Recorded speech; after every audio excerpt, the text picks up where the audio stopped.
Assalamu alaikum. Hello everyone. Welcome back to my channel.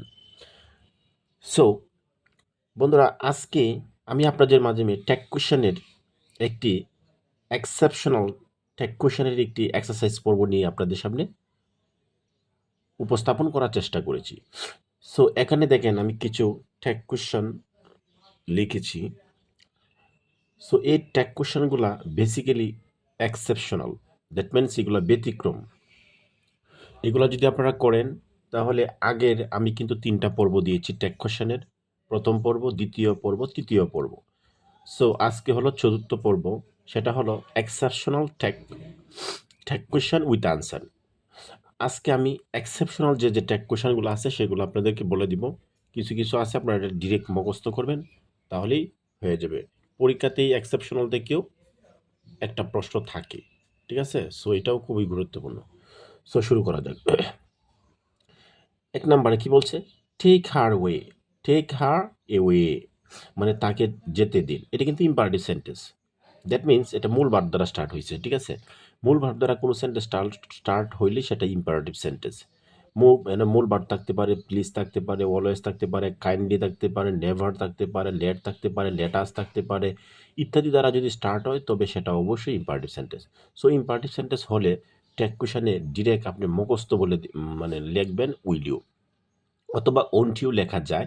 আপনি will you লিখতে পারেন, অথবা ওন্ট ইউ লিখতে পারেন, এতে কোনো প্রবলেম নেই। সো দ্বিতীয়টা দেখেন, যদি ট্যাগ কোশ্চেনে সরি কথাটা থাকে, সরি সরি, তাহলে এটা আপনি সহজভাবে মুখস্থ করে বলবেন যে এইন্ট অথবা আরন্ট আই, ঠিক আছে? বলবেন কি আরন্ট আই, সরি থাকলেই হবে আরন্ট আই, মুখস্থ করবেন। What is lotted can not be blotted, এটা একটা প্রোভার্ব, দ্যাট মিনস প্রবাদ বাক্য। যত রকমের প্রবাদ বাক্য আছে, দুনিয়াতে যত রকমের প্রবাদ বাক্য আছে, যদি কোনো প্রবাদ বাক্য পান ডিরেক্ট মুখস্থ আনসার ইজেন্ট ইট ব্যবহার করবেন। কি ব্যবহার করবেন? ইজেন্ট ইট, দ্যাট মিনস প্রবাদ বাক্য থাকলে কিন্তু কি হয়? Isn't it. আমি কিন্তু গত পর্বে দেখিয়েছিলাম যে যে কোনো প্রবাদ বাক্য থাকলেই ইজেন্ট ইট হয়, ঠিক আছে? এখন থেকে next, honesty is the best policy, এটাও কিন্তু একটা প্রবাদ বাক্য। সততা সর্বোৎকৃষ্ট পন্থা, দ্যাট মিনস ইজেন্ট ইট। এই প্রশ্নটার আনসারটা লিখে নিচে একটা টান দিবেন, ঠিক আছে? এখান থেকে, ইফ ইউ লাভ মি, তুমি যদি আমাকে ভালোবাসো, comma I will love you, এই সেন্টেন্সটা একটা conditional sentence. Conditional sentence plus এই সেন্টেন্সটা আপনার কমপ্লেক্স একটা সেন্টেন্স। কেন কমপ্লেক্স সেন্টেন্স আমি আপনাদেরকে আগেও বলেছি, এখনও বলি। যদি কোনো বাক্যে ইফ থাকে অথবা ডাব্লিউএস কোয়েশ্চান থাকে এবং এই জায়গায় একটা কমা থাকে, দুইটা ক্লজ দ্বারা আলাদা আলাদা হয়, তখনই ভাববেন এটা কমপ্লেক্স সেন্টেন্সে আছে। সো যদি কমপ্লেক্স সেন্টেন্সের ট্যাগ কোয়েশ্চান আপনি করতে চান, তাহলে এই যে প্রিন্সিপাল যে ক্লজ, এটা হলো প্রিন্সিপাল ক্লজ আর এটা হলো সাবঅর্ডিনেট ক্লজ। সো প্রিন্সিপাল ক্লজের সবসময় ট্যাগ কোয়েশ্চান করবেন, আর সাবঅর্ডিনেট ক্লজের ট্যাগ কোয়েশ্চান করবেন না। তাহলে বাক্যটা কি পজিটিভ আছে না? হ্যাঁ পজিটিভ। তাহলে নেগেটিভ আনসার করেন। তো উইলের নেগেটিভ কি? ওন্ট। তো ওন্ট আই থাকলে কি আই হবে, আনসার হলো ওন্ট আই। যদি এফ নাম্বারটা দেখেন, good morning, good evening, good night, হ্যাঁ, যদি এরকম বোঝায় তখন ডোন্ট আই মুখস্থ। যত রকমের উইশ আছে না, উইশ থাকলে ডোন্ট আই ব্যবহার করে দেবেন, শেষ। জি, ব্রাদারহুড, ব্রাদার অর্থ ভাই, হুড অর্থ কি? ভ্রাতৃত্ব, ঠিক আছে? Brotherhood is a good virtue, ভ্রাতৃত্ব হলো একটা মহৎ একটা গুণ। আচ্ছা দেখেন, তাহলে কি ইজ আছে না, ইজেন্ট, ব্রাদারহুডের জন্য ইট ব্যবহার করবেন, এটা বস্তুকে বোঝাচ্ছে, ঠিক আছে? সাবজেক্টটা কি? এটা বস্তুকে বোঝাচ্ছে, that means isn't it. So এখন দেখেন এটা ওয়াও, বা এটা কিন্তু এক্সক্লামেশন একটা চিহ্ন আছে, হ্যাঁ? এই এক্সক্লামেশন চিহ্ন থাকলে আপনি ডাইরেক্ট ইজেন্ট ইট ব্যবহার করবেন। আমি যদি what a beautiful scenery it is, এটা তো ইজেন্ট ইট হবে, হ্যাঁ, ঠিক আছে, ব্যবহার করবেন।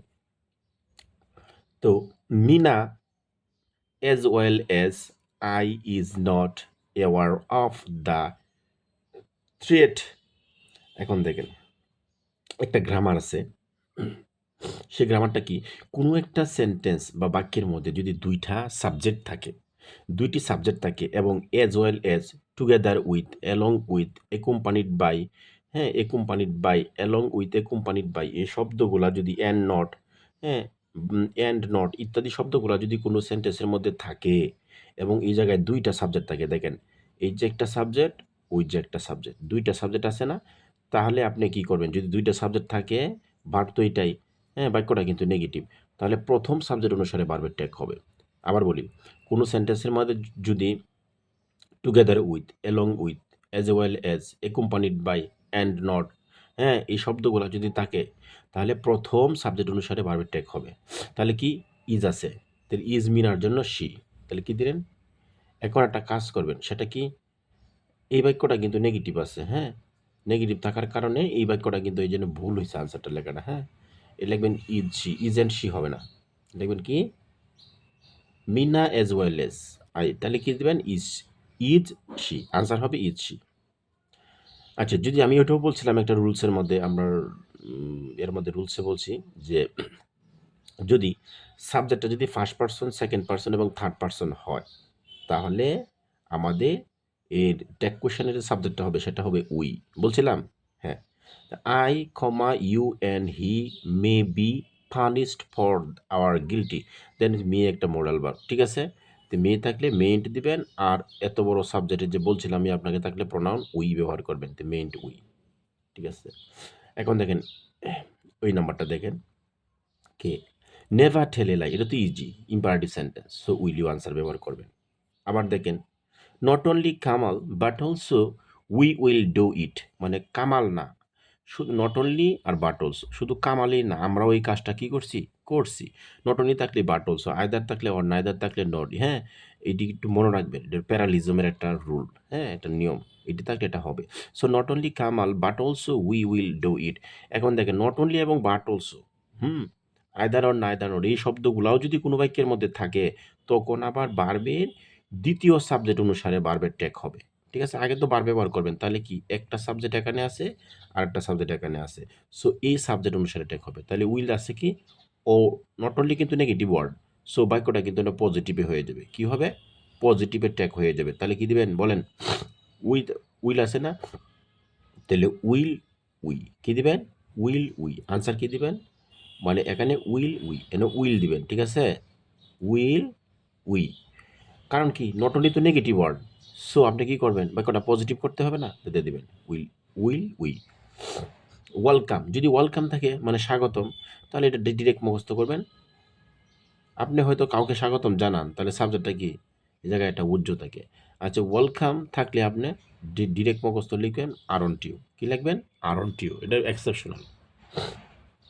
পরে that he is honest is known to all, একটা কাজ করেন, দেখেন, কোনো এক সময়ে সাপোজ মনে করেন একটা সাবজেক্ট আছে, এখানে একটা ভার্ব আছে, সাবজেক্ট আছে, ভার্ব আছে, একটা অবজেক্ট আছে, সাবজেক্ট ভার্ব অবজেক্ট, সাবজেক্ট মনে রাখেন, সাবজেক্ট ভার্ব অবজেক্ট, এর আগে যদি কখনো এই ডাব্লিউএস কোয়েশন এসে পড়ে, এই দ্যাটটা এসে পড়ে, বা যে কোনো ডাব্লিউএস কোয়েশন এসে পড়ে, তাহলে আপনি কি করবেন, তাহলে আপনি কি করবেন, যে এর তো একটা ভার্ব আছে, ভার্ব, হ্যাঁ, ভার্ব অবজেক্ট, তাহলে আর একটা ভার্ব প্লাস অবজেক্ট বাড়াবেন, ঠিক আছে, তাহলেই হয়ে যাবে, সাবজেক্ট ভার্ব অবজেক্ট, তাহলে আরেকটা ভার্ব প্লাস অবজেক্ট বাড়ান, ঠিক আছে, যেটা ভার্ব একটা অবজেক্ট বাড়ায় দিলাম, তাহলে সেন্টেন্সটা হয়ে গেল। এখন আমার প্রশ্ন হচ্ছে যে আপনি এটা কিভাবে করবেন, এটাই হলো প্রশ্ন, ঠিক না, তাহলে দ্যাট হি ইজ অনেস্ট, তখন আপনি প্রথম থেকে শুরু করে এই পর্যন্ত এই যে ভার্বটা আছে, হ্যাঁ, এই যে লাস্টের যে ভার্বটা আছে, এই পর্যন্ত মনে মনে ইট ধরবেন, কি ধরবেন, ইট কল্পনা করবেন, তাহলে দেখেন তো, সবটা যদি ইট হয়, তাহলে it is known to all, বাক্য কি হয়েছে, সেন্টেন্স কি হয়েছে, হ্যাঁ হয়েছে। সো যদি হয় তাহলে সবটারে ইট ধরবেন। আমার সূত্র কি, এটার টেকনিকটা কি, যদি কোনো সেন্টেন্সের মধ্যে প্রথমে একটা সাবজেক্ট থাকে, পরে ভার্ব থাকে, পরে একটা অবজেক্ট থাকে, এর আগে যদি কোনো ডব্লিউএস কোয়েশ্চান থাকে, তখন একটা ভার্ব প্লাস অবজেক্ট বাড়াবেন, ভার্ব প্লাস অবজেক্ট যদি বাড়ান বা থাকে, হ্যাঁ, তখন এই ভার্ব থেকে সবটারে ইট ধরবেন, ইট কল্পনা করবেন, এটা তাহলে এটা কি ইট হয়ে গেল, আর এটা ভার্ব, এটা অবজেক্ট, তাহলে সাবজেক্ট ভার্ব প্লাস অবজেক্ট একটা সেন্টেন্স হয়ে গেল, তখন আপনি একটা কোয়েশ্চেন পরে করবেন, it is known to all, তাহলে ইজ অ্যান্ড ইট, এই যে আনসার হলো ইজ অ্যান্ড ইট, বুঝতে পারছেন হন, গুড। শি নিউ দ্যাট, সে জানে যে, আই এম ইনোসেন্ট, আমি কি একজন ইনোসেন্ট। আচ্ছা, এখন দেখেন একটা বিষয়, এই যে একটা দ্যাট আছে দেখছেন, এটা কিন্তু কমপ্লেক্স সেন্টেন্স একটা লক্ষণ, ঠিক আছে, দ্যাট আছে, সো আপনি কি করবেন, এই যে দ্যাট যে আছে, হ্যাঁ, দ্যাটের পরবর্তী ক্লজটা কি দেখেন, আই এম ইনোসেন্ট, এই জায়গা থেকে ট্যাগটা করবেন, কি করবেন, ওইটা এই জায়গা থেকে টেক করবেন। তো আই এর সাথে অ্যাপোস্ট্রফি সেম আছে, দ্যাট মিনস এটা হলো আই এম, হ্যাঁ, বা আই এম। তো আয়ের সাথে যদি টেক কোয়েশ্চেন আপনি করেন তা আনসার এই আর অন টু ব্যবহার করতে পারেন, এখানে আরও ব্যবহার করতে পারেন, বা ইনটু ব্যবহার করতে পারেন, যে আর অনটাই অথবা ইনটাই দুটোতে একটা ব্যবহার করলাম, আপনারা করবেন। ঠিক আছে। তো দ্যাটের পরবর্তী যে অংশটা ওইটারে কিন্তু করা হয়েছে। আপনি কিন্তু দ্যাটের আগের অংশটা দিয়ে করতে পারতেন, এটাতেও করতে পারতেন। She knew that I am, যদি এটা যদি করতেন তাহলে এটা বাদ যাইতো, তাহলে এটা কিন্তু তো ফার্স্ট টেন্স, ডিডেন্ট শি হইতো আনসার, কি হইতো, ডিডেন্ট শি হইতো। দুইটাই করা যায়।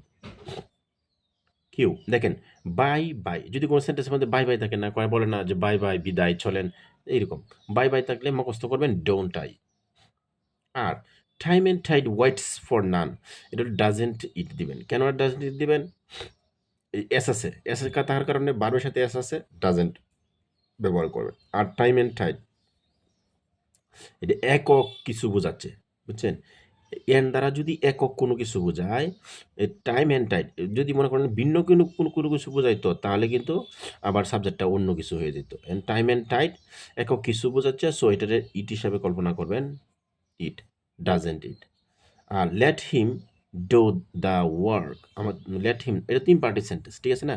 এখানে কিন্তু লেটাস নাই, যদি লেটাস থাকতো বা লেট অ্যাপোস্ট্রোফিস থাকতো তখন কিন্তু শ্যালুই ব্যবহার করতেন, কিন্তু এখানে শুধু ডিরেক্ট লেট আছে, লেটের পরে অবজেক্ট। তো লেট যদি থাকে শুধু তাহলে ইম্পারেটিভ সেন্টেন্স ধরবেন, অথবা মূল ভার্ব থাকে তাহলে ইম্পারেটিভ সেন্টেন্স। সো আনসার হবে উইল ইউ অথবা ওন্ট ইউ।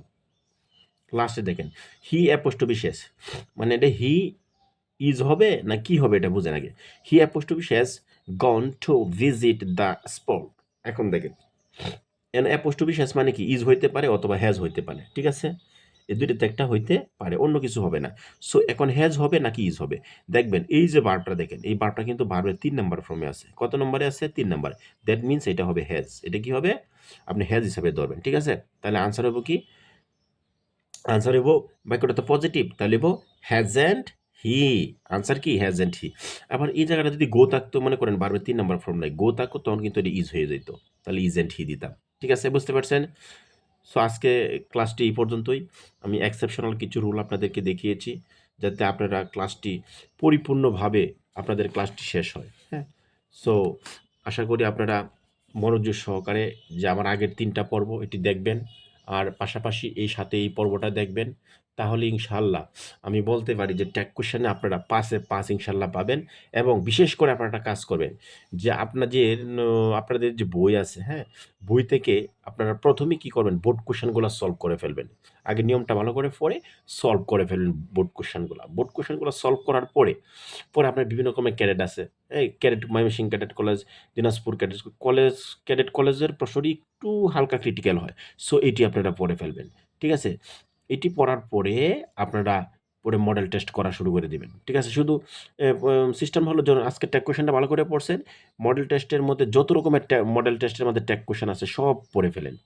এইভাবে যদি যে গ্রামারটা পড়ে শেষ করবেন ওইটা সবগুলা পড়ে ফেলবেন। আগে বোর্ড কোয়েশ্চেন পড়বেন, পরে মডেল টেস্ট গুলা পড়বেন, মডেলগুলা পড়বেন। তখনই দেখবেন যে আপনারা এটা সম্বন্ধে একটু ভালো একটা জ্ঞান ধারণা পেয়ে যাবেন। অনেক সময় যে আমরা গ্রামার পড়াই, ঠিক আছে, কিন্তু অনেক সময় দেখা গেছে সব গ্রামারের রুলস কাজে লাগে না। দেখা গেছে কিছু ব্যতিক্রম হয়। সেটা কি? সেটা হলো একটা সেন্টেন্স যখন পড়বেন, এটা বাংলার উপরে কিন্তু ডিপেন্ড করে অনেক কিছু। ডিপেন্ড করে বাংলার উপরে ডিপেন্ড করে, বাংলা অনুসারে এই সেন্টেন্সটা একটু চেঞ্জ হয়ে যায়। সো আপনারা একটু মনোযোগ সহকারে পড়েন এবং বাংলাটা ট্রান্সলেট করার চেষ্টা করবেন। তাহলে ইজিলি আপনারা এই গ্রামার সম্পর্কে ভালো একটা ধারণা পাবেন। ঠিক আছে? আর সবাই ভালো থাকবেন। সবাই একটু বেশি করে পড়াশোনা করবেন। কমপক্ষে per day you have to study the 10 hours per day if you want to getting a good result in your SSC exam. So you have to study more and more. Otherwise you cannot getting a good mark in your exam. So দোয়া করি আপনারা সবাই ভালো থাকেন এবং ভালো করে পড়েন। ধন্যবাদ।